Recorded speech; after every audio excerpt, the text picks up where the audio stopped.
වඩා හොඳ වීදුරු රසායනික ප්‍රතික්‍රියා කරන්නේ නැහැ ඒක ඇතුලේ.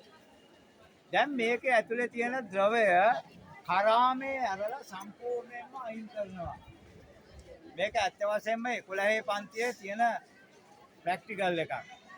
දැන් මම මේක කරාමේ තද කරා. තද කරලා මේ තියෙන්නේ ළමයි ජලයට අයඩින් දිය කරලා. අයඩින් ද්‍රාවණයේ වර්ණය මොකද්ද? අයඩින් ද්‍රාවණයේ වර්ණය රතු දුඹුරු පාට. අයඩින් ද්‍රාවණයේ වර්ණය රතු දුඹුරු පාට. අපි අයඩින් ටිකක් මේකට දානවා. ජලයේ අයඩින් දිය වෙන්නේ ඉතාමත්ම සුළු වශයෙන්. අයඩින් හොඳට දිය වෙන්නේ නැහැ. සුළු වශයෙන් දිය වෙන්නේ. දානකොට වක් කරනකොට මේ කෙමියෙන් වක් කරන්නේ නැත්නම් අහක යන්න පුළුවන්.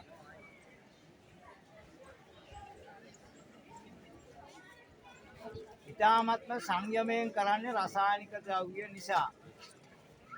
දැන් මේක ප්‍රමාණය ටිකක් වැඩි නිසා මම ආයෙ පොඩ්ඩක් ප්‍රමාණය ටිකක් අඩු කරනවා. කමන්නේ.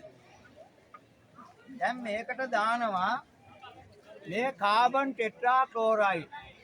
කාබන් ටෙට්‍රා ක්ලෝරයිඩ් ටිකක් දාපුවාම බලන්න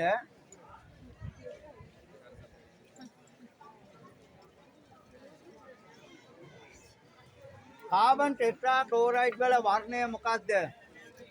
අවර්ණයි. ඊටාම ඉක්මනින් මේකේ දිය වෙන්නේ අඩුවෙන්. මොනවද දිය වෙන්නේ අඩුවෙන්? අයඩින්. ටග්ගාලා මේකට සම්ප්‍රේෂණය වෙනවා. මේකේ කාබන් ටෙට්‍රා ක්ලෝරයිඩ් වල අයඩින් වල ද්‍රාව්‍යතාවය වැඩි. මේකේ ද්‍රාව්‍යතාවය අඩුයි. ඉක්මනින්ම මේකට එනවා. මේකට ඇවිල්ලා මේක සම්පූර්ණයෙන්ම අවර්ණ වෙනවා. අවර්ණ වුණාට පස්සේ බේරුම් පුනීලය භාවිතා කරලා මේ කාබන් ටෙට්‍රා ක්ලෝරයිඩ් මේ වෙන් කරගත් එක මේ දම්පාට එක වෙන් කර ගන්නවා. වෙන් කරගෙන වාෂ්ප වෙන්න අරිනවා. වාෂ්ප වෙන්න අරපාම අයඩින් ටික වෙන් කර ගන්න පුළුවන්. අයඩින් ටික වෙන් කරන්න පුළුවන්. ඔයාලා 11 පන්තියට ගියපුවාම මේ පරීක්ෂණය අපිට බලා ගන්න පුළුවන්. හරි? දැන් යන්න.